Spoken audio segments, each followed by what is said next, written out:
Hi. Um, so I am currently listening to music right now. I'm gonna turn it down so this video don't get copyrighted. But I just finished Modern Mythology by Nadia McGhee.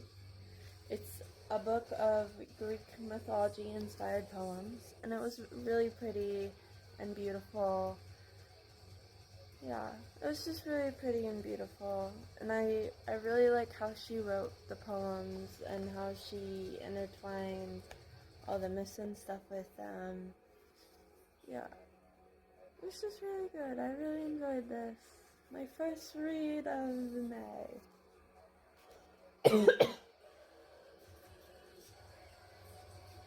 But yes, 5 stars. 5 stars. Hi, I just finished Happily Ever After, which is the book with all the selection novellas in it. I really like this. It was really fun to read and getting to see all the characters again because it has been a year since I went to New York and finished all the selection books a little while after I got back because I read the second one while I read the first one before I was in New York, the second one while I was in New York, and then the third one after I was in New York, and then the last two, the number 4 and the spin-off with American Maxon's daughter, a little bit after that too. But I really enjoyed this, getting to be in this world again, getting to see Maxon in America again. I really like that, getting to see all the other relationships and then all like the other girls and where they ended up and just everything. It was really fun. I really enjoyed this. I really liked getting to also see Queen Amberly's story, and I'm also pretty sure I had already read a couple of these because they were probably in the backs of like just the trilogy's books, but I can't remember obviously because it's been a year since I read the original trilogy and then the spin-off. But yeah, this was really good, and I'm glad I decided to buy this as one of my books for 2025. Okay, I'm gonna go. By the way, I rated this 4 stars though. It was really, really good. I really, again, just love seeing the characters again. Hi, I just finished You've Reached Sam. I haven't opened any of my book apps to rate it yet, but I think it's honestly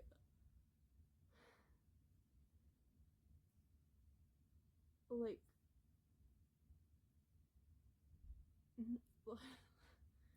like a 3.75 or however much that little, a full 3 star and then a little sliver of a 4 star. But oh, it was so good, especially it freaking, I teared up at like at the last page of chapter 18, and then I teared up during the epilogue, and then while I was reading the bonus chapter, the last song that came up while I was reading the freaking bonus chapters was freaking Christina Perri, 1,000 Years. Yeah, that would hurt. That hurt.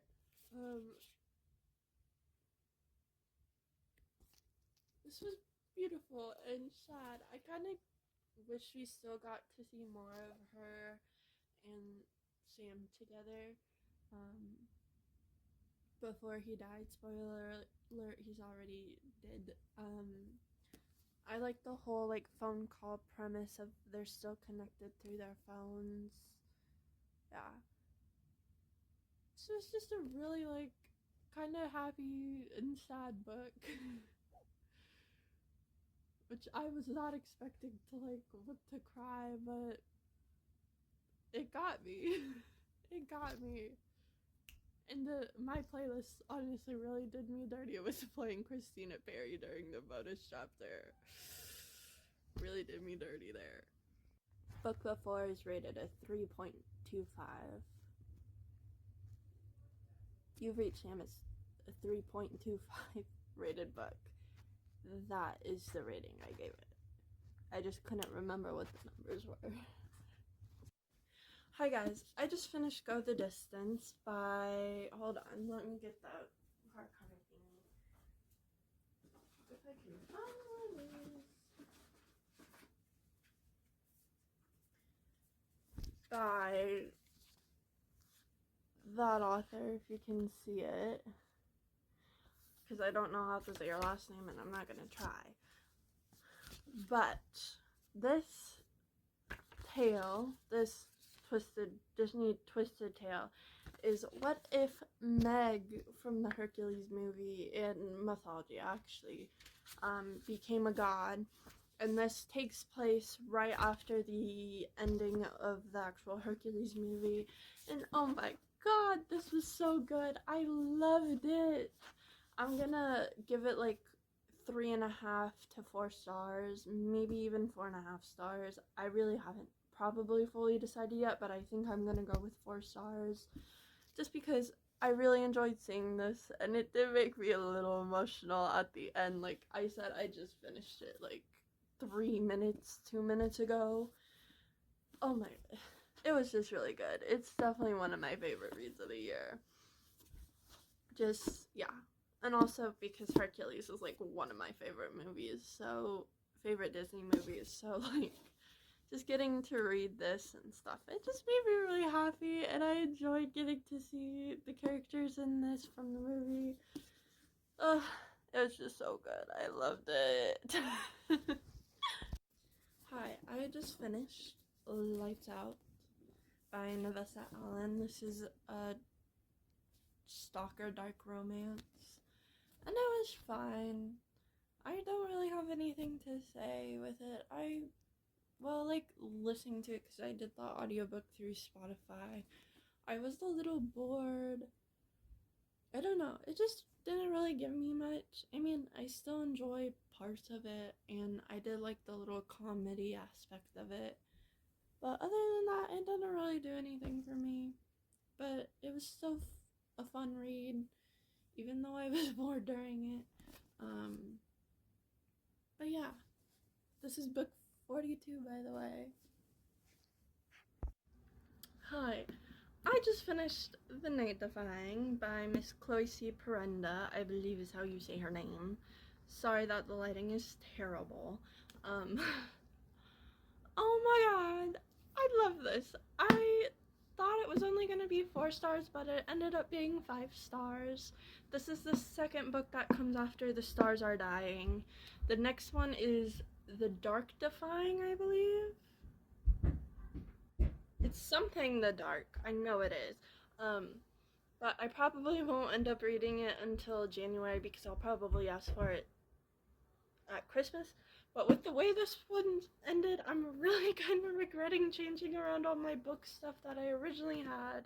But I really want to be done with my goal in November because I don't want to have to read during December.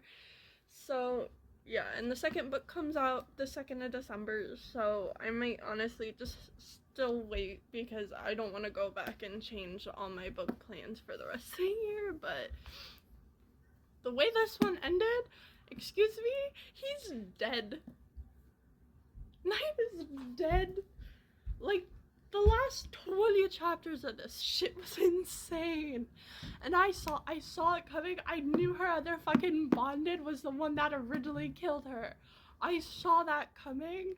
Like, as soon as he introduced, I was like, he killed her, and that's why he has the fucking arm. The silver arm. But it still didn't lessen the blow. And then the whole thing with the king pretending to be Cassia's dad, and then the whole, like, drop of Cassia's dad using Estrella's blood to make sure Cassia could live a little bit longer before Cassia died. That whole shit was insane.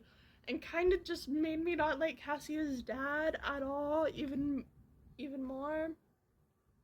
Because I loved him in the first book, but getting that tidbit of information just did not make me like him because he violated Estrella. Ugh. This honestly was one of the most insane reads I've read all year. probably not as soul-shattering as, like, Onyx Storm or Fearless, but it's definitely up there. Yeah. I'm gonna figure out the whole book thing. I might honestly still end up reading the third one, and I might just add an extra book to my GBR if I decide to for December, but we'll see. I don't know what I want to do, because honestly, the fact that Leigh is dead, oh my god. Also, his dialogue is so good. Either if he's being sweet, or if honestly he just drops a line that makes me blush and giggle and kick my feet. I love Knight's dialogue so much. Ugh. Okay, I'm gonna go think about this for like the next couple hours. Yeah, I'm probably gonna cry. Also, I swear, ever since reading the last letter, now all I want to do is cry to every single book I read. Even if the book isn't inherently sad, I just want to cry. Or honestly, it could have happened from Onyx Storm, but it was heightened after reading the last letter, because the last letter physically destroyed me. I can't. Hi, I just finished A Curse Carved in Bone, the second and I think final book in the Saga of the Invaded by Danielle Jensen. It was really good. I gave this one 4 stars. I gave the first one 4 stars as well back last May when I originally read the first one. Look at the pretty sprayed edges. But this was good. I really enjoyed it. The plot twist was good. The voice acting was good because I used the audiobook through Spotify. That was really good. I really liked the audiobook. Also, I did get this today and finish it today as well. It's only because my delivery got delayed by a day, because I would have started it on Wednesday. It is currently Thursday, so yeah. I finished it in one day. It was really good. I really enjoyed this. I loved getting more characters, seeing more characters, and just more mythology, Norse mythology put into this. I really liked. I'm a mythology girly, as you know, so I like all types of mythology generally, but most of the time I'm gonna stick with the Greek mythology. But I do really love Norse mythology because I think it's cool, and I also think Avengers for that, with Thor and Loki and that whole thing is what got me into the Norse side of mythology for sure. But this book really handles the mythology well, I think, too. Honestly, it was just really fun, and I really enjoyed the voice acting with this. One of the chapters towards the end, seriously, one of the voice actors pulled out freaking, like, scared the shit out of me because I was not ready. Like, I was genuinely, like, scared. Oh my god, yeah. It was good. So now I'm gonna get back to reading Ninth House, which I'm almost close to being done, so I can start Hellbent, and then get through another Holly Black book, and then Kelsey and Peaches May's book that she wrote and put out last month. Yeah. Hi, I just finished The Book of Night by Holly Black. I took a little break from reading Hellbent to read this because it was quite a short book. But this was really good. It's a very plot twisty book, like plot twist after plot twist. Honestly, it was really good. I really enjoyed the romance. I liked the plot twist at the ending. I'm not gonna say much because I feel like it's gonna spoil a lot of the book if I say anything more. The romance was really good. I really liked the romance. I really liked the main female character, Charlie Hall. I thought she was very cool. Yeah. I liked that her sister Posey was into tarot cards. Also, I love that name, Posey. I'm actually kind of really excited for the second book, which comes out, I believe, in September. So I will be reading Thief of Night after it comes out.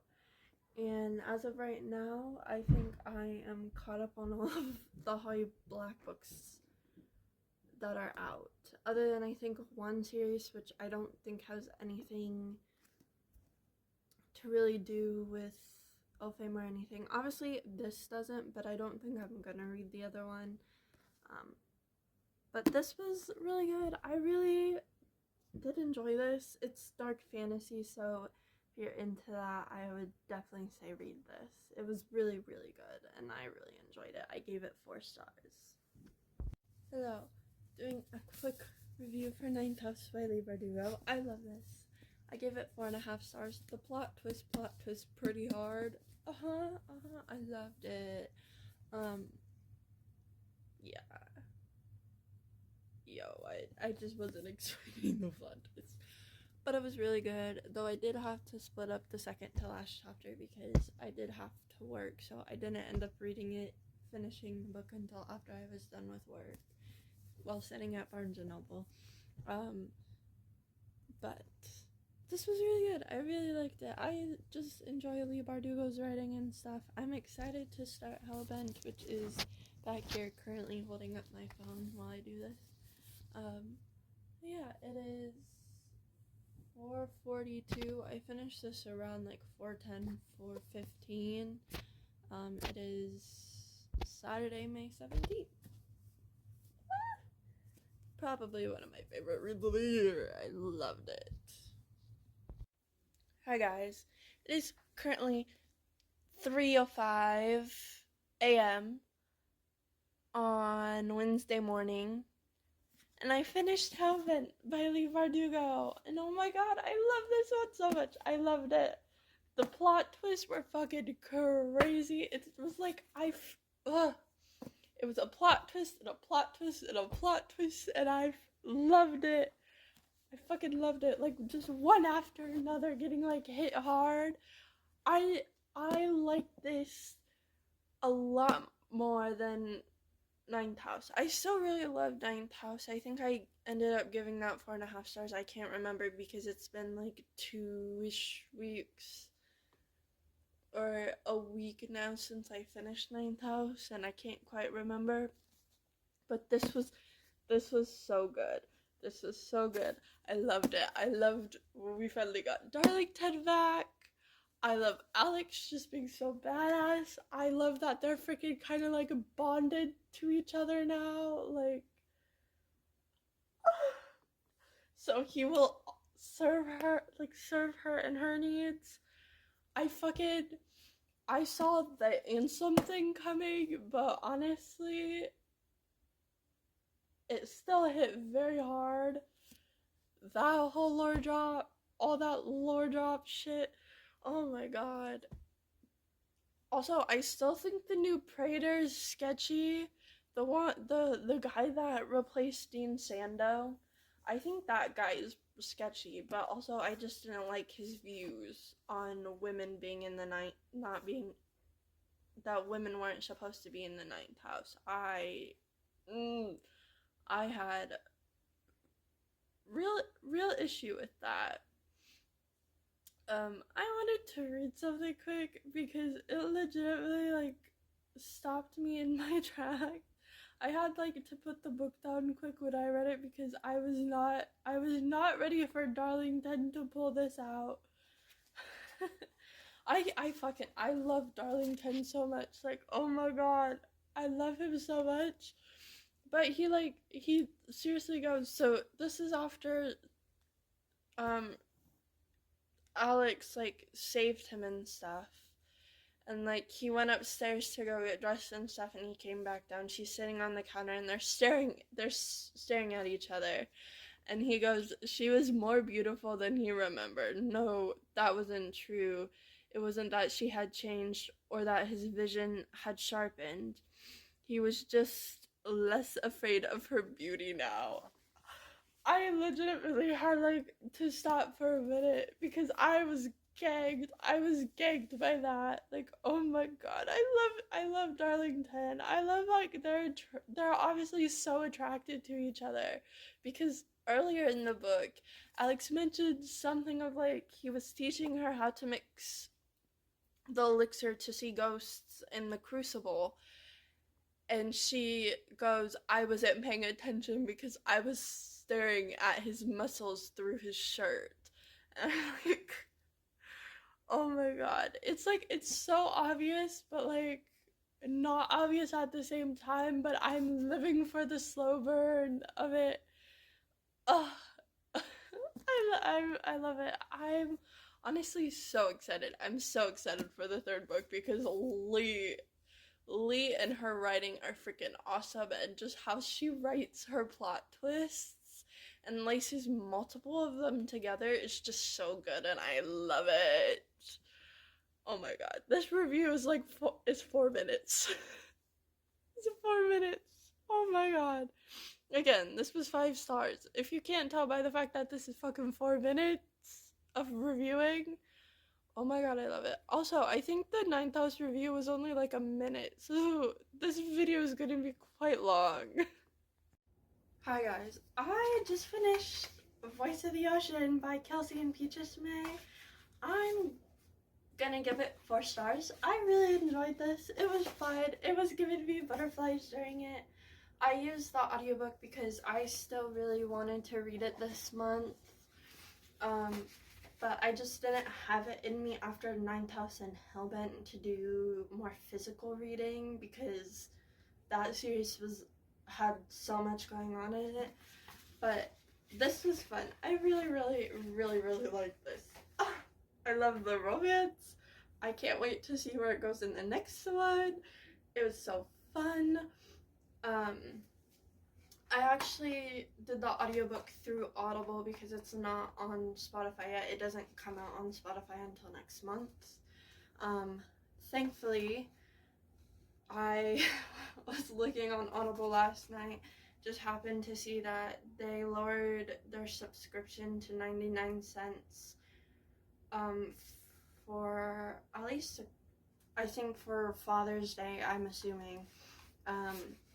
So that only cost me $1.07 to get, which is nice because I do need it for next month because I'm finishing the Ember and the Ash series finally after 2 years, or almost 2 years.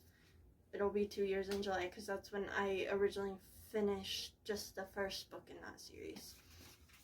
But I love the characters. This was really fun. Again, I was getting butterflies while reading it. It was so fun. It was so fun. Yeah. I'm excited to see where it goes. Like, I'm a girl who loves fairy tale retellings, or just retellings of like anything. So this was a nice treat. It's a Little Mermaid retelling with like kind of Pirate of the Caribbean vibes. The MMC in this was kind of reminding me of Jack Sparrow a little bit, and the Orlando Bloom's character, like a mix of those two. I don't know, I really love this. I loved all the other characters. Again, this was just a fun read.